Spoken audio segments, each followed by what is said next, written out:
You are hereby terminated. Those are four of the words that stand out in a short letter to now fired FBI Director James Comey. Now that letter raising some questions about why Comey was fired so suddenly. Our Brad Jones joins us with a look. Good morning, Brad. Good morning to you. Comey had critics on both sides of Washington for the way he handled Hillary Clinton's email scandal and the Trump campaign's ties to Russia. Now some of those critics want answers, asking, why fire Comey now? There was clearly a loss of confidence in Director Comey, in the men and women who so ably served the FBI. The White House is now defending President Trump's decision to fire FBI Director James Comey, but still hasn't given a specific reason for his ouster.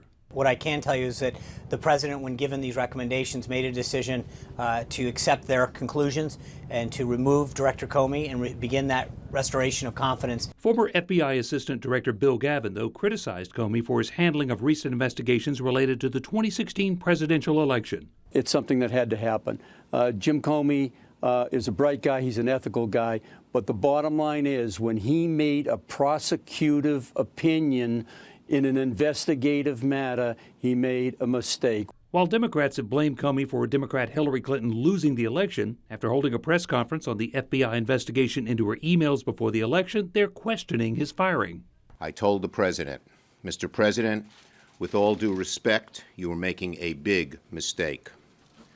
The first question the administration has to answer is why now? There are now worries about the fate of the investigation into Russia influencing the election. The termination and removal of James Comey as director of the Federal Bureau of Investigation raises the critical question as to whether the FBI investigation of Russian interference in the last presidential campaign will continue.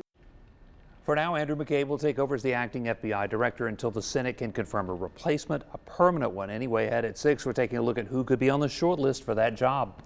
Comey's firing already being likened to the Watergate scandal, specifically when President Richard Nixon fired Archibald Cox in what's now considered the Saturday Night Massacre. Now, Cox was the prosecutor looking into what's believed to be a third-rate burglary, which ended up bringing down, as you recall, the Nixon White House. It's the first time since then that a president has dismissed a person leading an investigation related to them. Some say Trump's action isn't a direct parallel to Nixon's because James Comey wasn't specifically hired to investigate the election. But others say Comey's firing could be worse than Cox's because Richard Nixon also didn't fire the director of the FBI.